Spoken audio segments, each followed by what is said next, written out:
مسجد اقصی اسلام کی 3 مقدس ترین مقامات میں ایک ہے جس کی طرف سفر کرنا بھی باعث اجر و ثواب ہے۔ مسجد اقصی اپنے آپ میں ایک مکمل تعمیری تاریخ رکھتا ہے جس کا تعلق قوموں کے عروج و زوال اور پیغمبروں کے مابعوث ہونے سے ہے۔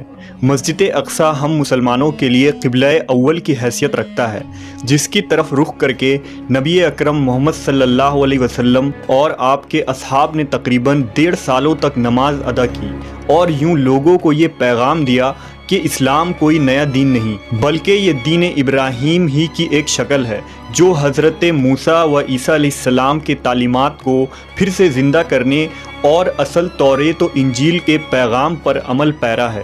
واقعہ معراج اس بات کی دلیل تھی کہ القدس سے اسلام کا کتنا گہرا تعلق ہے۔ نیز نبی صلی اللہ علیہ وسلم کا تمام انبیاء اکرام کی امامت کروانا ایک غیر معمولی واقعہ تھا۔ غرض یہ کہ یروشلم اسلام و عیسائیت اور یہودیت تینوں مذاہب کے نزدیک مقدس ترین مقام ہے۔ یہ علاقہ پیغمبروں کا مسکن رہا ہے جہاں بے شمار نبی مبعوث کیے گئے۔ قرآن مجید میں اللہ تبارک و تعالیٰ نے سرزمین قدس کے متعلق سورہ اعراف میں فرمایا، اور ہم نے اس قوم کو کہ جس کو کمزور بنایا گیا تھا اس سرزمین کے مشرق و مغرب کا وارث بنایا کہ جس سرزمین میں ہم نے برکت رکھی ہے۔ اسی طرح سورہ اسراء میں فرمایا، پاک ہے وہ ذات جو لے گئی اپنے بندے کو ایک رات میں مسجد حرام سے مسجد اقصی تک کہ جس کے ارد گرد ہم نے برکت رکھ دی ہے۔ ان آیات میں جس بابرکت سرزمین کا ذکر ہے وہ بیت المقدس اور اس کے گرد و نواح کے علاقے ہیں۔ حدیث مبارکہ میں حضور اکرم محمد صلی اللہ علیہ وسلم نے مسجد اقصی کی فضیلت بیان کیا، لہٰذا حضرت ابو ذر غفاری سے روایت ہے کہ انہوں نے نبی صلی اللہ علیہ وسلم سے پوچھا، اے اللہ کے رسول، اس روئے زمین پر سب سے پہلے کون سی مسجد تعمیر کی گئی؟ آپ نے فرمایا مسجد حرام۔ انہوں نے پھر پوچھا، اس کے بعد کون سی مسجد تعمیر کی گئی؟ آپ نے فرمایا مسجد اقصی۔ حضرت ابو ذر نے کہا، ان دونوں کے تعمیر کے دوران کل کتنا وقفہ ہے؟ آپ صلی اللہ علیہ وسلم نے جواب دیا، 40 سال۔ علماء و مفسرین کی ایک جماعت کے نزدیک مسجد اقصی کو سب سے پہلے خود حضرت آدم علیہ السلام نے تعمیر کی تھی اور بعد میں حضرت ابراہیم علیہ السلام نے اسے دوبارہ تعمیر کروائی۔ روایتوں کے مطابق اللہ نے حضرت جبرائیل علیہ السلام کو خصوصی طور سے حضرت آدم کی طرف بھیجا اور حکم دیا کہ مسجد حرام اور مسجد اقصی کی تعمیر کریں۔ ابن حشام نے اپنی تاریخ میں لکھا کہ جب بنی اسرائیل فلسطین میں مضبوط ہوئے اور ان کی ریاست قائم ہوئی تو حضرت داؤد علیہ السلام نے بیت المقدس کی دوبارہ بنیاد رکھی، اور پھر آپ کے جانشین اور فرزند حضرت سلیمان علیہ السلام نے مسجد اقصی کی مکمل تعمیر فرمائی۔ غرض یہ کہ احادیث اور تاریخی روایتوں سے یہ پتہ چلتا ہے کہ بیت المقدس کو کئی مرحلوں اور ادوار میں بار بار تعمیر کی گئی۔ نیز اس کی تجدید کئی پیغمبروں نے کیا۔ مسجد اقصی کی مکمل تعمیر حضرت سلیمان علیہ السلام کے دور میں ہوئی، جس کی تائید نہ صرف اسلامی بلکہ اسرائیلی روایتوں سے بھی ملتی ہے۔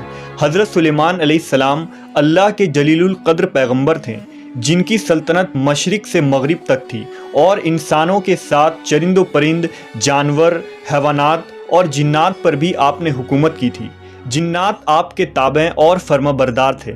اللہ نے جنات کو آپ کے تابع کر دیا تھا جو حکومتی امور میں حضرت سلیمان علیہ السلام کے حکم کی تعمیل کیا کرتے اور بڑے بڑے کام سر انجام دیتے۔ لہٰذا مسجد اقصی کی تعمیری کام میں حضرت سلیمان نے جناتوں کو بھی لگایا تھا۔ اس مسجد کی تعمیر آپ کے بادشاہ بننے کے بعد ہی شروع ہو گئی اور تقریباً 40 سالوں میں مسجد کی تعمیر مکمل کی گئی۔ تعمیری مقام پر حضرت سلیمان علیہ السلام نے شیشے کا ایک حجرہ بنایا تھا جس کے اندر آپ عبادت کیا کرتے تھے۔ آپ اپنے عصا کے سہارے کھڑے رہتے اور اللہ کی عبادت میں مشغول رہا کرتے تھے۔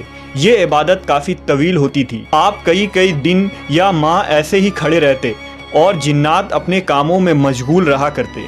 جب سلیمان علیہ السلام کو یہ علم ہوا کہ جلد ہی آپ کی وفات ہونے والی ہے تو آپ نے اللہ سے دعا کی کہ ایسا معجزہ صادر ہو جائے کہ ان جنوں کو آپ کی وفات کا علم ہی نہ ہو اور وہ اسی طرح اپنے کاموں میں مصروف رہ کر مسجد کی تعمیر مکمل کر دیں۔ لہٰذا اسی حجرے کے اندر جب آپ عبادت میں مصروف تھے تو آپ کی روح قبض کر لی گئی، لیکن اس عصا کے سہارے آپ علیہ السلام کی جسم مبارک ویسے ہی کھڑی رہی اور جنات یہ سمجھتے رہیں کہ آپ عبادت میں مشغول ہیں۔ دراصل پیغمبروں کی جسم مبارک کبھی سڑتی نہیں، نہ ہی زمین کی مٹی انہیں کھا سکتی ہے۔ اس روئے زمین پر جتنے بھی نبی بھیجے گئے آج بھی ان کے جسم قبروں میں صحیح و سالم موجود ہے اور غیبی طور سے انہیں رزق ملتا رہتا ہے۔ لہذا حضرت سلیمان علیہ السلام وفات کے کئی سالوں بعد تک اسی مقام پر عصا کے سہارے کھڑے رہے۔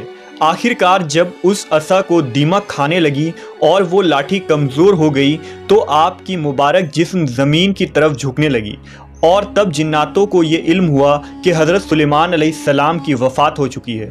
اس واقعے کو اللہ نے سورہ سبا میں یوں بیان فرمایا: پھر جب ہم نے ان پر موت کا حکم بھیجا تو جنوں کو ان کی موت کا علم نہ ہوا، مگر زمین کی دیمک ان کی عصا کھاتی رہی، اور جب سلیمان زمین پر آئے تو جنوں پر وہ حقیقت کھل گئی۔ اگر وہ غیب جانتے تو اس خاری کی عذاب میں نہ ہوتے۔